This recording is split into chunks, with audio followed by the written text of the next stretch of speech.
which were solved between July 2008 and July 2009 and turned over to our auditor for processing. During this process, I found inconsistent commercial and industrial values arrived at by the previous vendor. In order to lessen the appeals, our new vendor and I decided to reevaluate these properties. This effort has paid off. The appeals are down approximately 80%. If they were eligible for deductions that would lower what they pay in taxes. I would also like to alert all taxpayers to watch their second sheet of their tax statements when receiving them this year. State legislatures have voted twice and passed twice to have property tax caps put into the Constitution. I point this out so that you will be informed how to vote when this question is on the November ballot, which needs public approval before it becomes law. So in saying that, I look for your support. I look forward to meeting most of you, and have a nice evening. So decided to give it another shot here in District 2. My message then is still the same today. We need to find more efficient ways with the tax dollars so we can provide the services that are needed by Huntington residents at the lowest cost to the taxpayer. Now, I read the Herald Press article. My opponent agrees with my statement 100%. However, I feel the background that I have separates me from my opponent.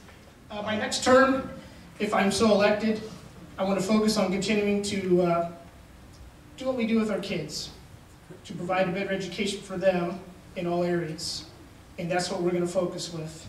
To celebrate Archie Abraham Lincoln's birthday, one of my favorite quotes is, and in the end, let me get this right here, and in the end, it's not the years in your life that matter, it is the life in your years that matter. And so with that, I look forward to an opportunity to serve you again for another 4 years. Thank you. I also teach in the Bible trailer at Flint Springs on Tuesday. That's also a thrill for me. I'm new to political office, but I am not new to politics. I have always voted. I've always made sure that I was informed in my voting.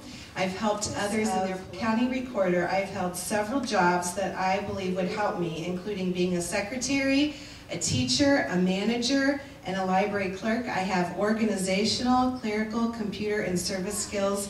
And if elected, I promise the people of Huntington that I will always do my best, and I would really appreciate your support. Over and over, Christianity and politics cannot be separated.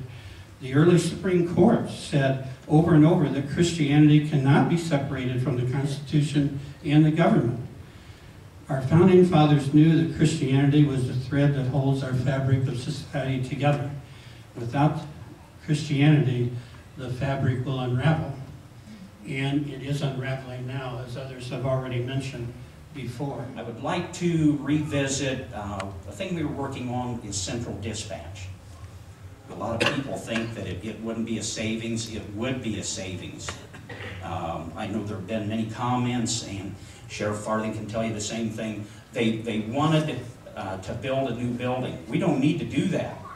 We have two fine facilities in this community, in the police department, in the sheriff. We have in jail, today I believe we had 100 people in there. That's a lot of people. And taking them, and I looked the other day, last year, we processed almost 1,600 people through our jail. Take someone to understand that. I understand that. I have been there. I know how the department works. I'm very passionate to our department. And like I said, I've been there 21 years. I started there. I will end there. I've remained with that department. I'll remain there. I want to thank each and every one of you here tonight. I graduated from Ball State in 1981 as a business major and a finance major. Like a lot of young people, I thought at that time, boy, I was going to go out and really set the world on fire. I was going to make that $1 million. And my first job was at a nuclear plant. It was called the Marble Hill Nuclear Site, and I was an engineer trainee. And I thought, boy, I'm really on my way now. And then from there, I ended up in Huntington at the Square D plant here in Huntington back in 1981. Again, climbing that big corporate ladder and making all that good money and everything else. Then at 28, I married Tammy. 31, we started having a family. And kaboom, priorities changed. And the big question is, what is my purpose in life?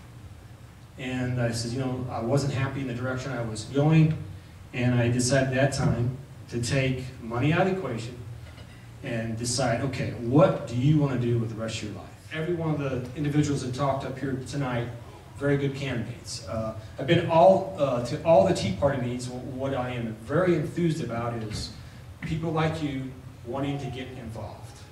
I was at the courthouse today. I don't know if this has ever happened. I don't know if you realize it or not, but there's 53 people in our community running for public office in May. 53 people. That's pretty amazing. That tells me people are ready to get off the couch and start doing something. My 4th event, and we were tagged on the shoulder so many times it began to hurt about running for office. And Laura and I decided to go to D.C. and have some prayer and fasting on it. And quite frankly, as Laura tells it, we were hoping to see a burning bush that would say, "Stay home." We didn't see a burning bush or hear a voice. But as we tell it in my book here, Cindy reminded me that that experience, we were up in the gallery in the Senate, and just for checking things out, and felt overwhelmed to go there. It was just maddening to see the waste of time and listen to the speeches of men that you would recognize their names. It just seemed out of touch to where we are today. And so I find myself running as your Republican candidate for the United States Senate. And through this process, we've been all over our state with other Tea Parties and our Tea Party, and have been involved with national Tea Party movements, and literally thousands of people, and have seen the same things expressed with signs waved. Stop the spending. Really? What does that mean, stop the spending? And other folks had signs that they were waving, enough with politics as usual. Really? We had enough with politics as usual? Right, just the norm. When I'm down there testifying on a pro-life bill, for example, to be outnumbered by the pro-abortion side.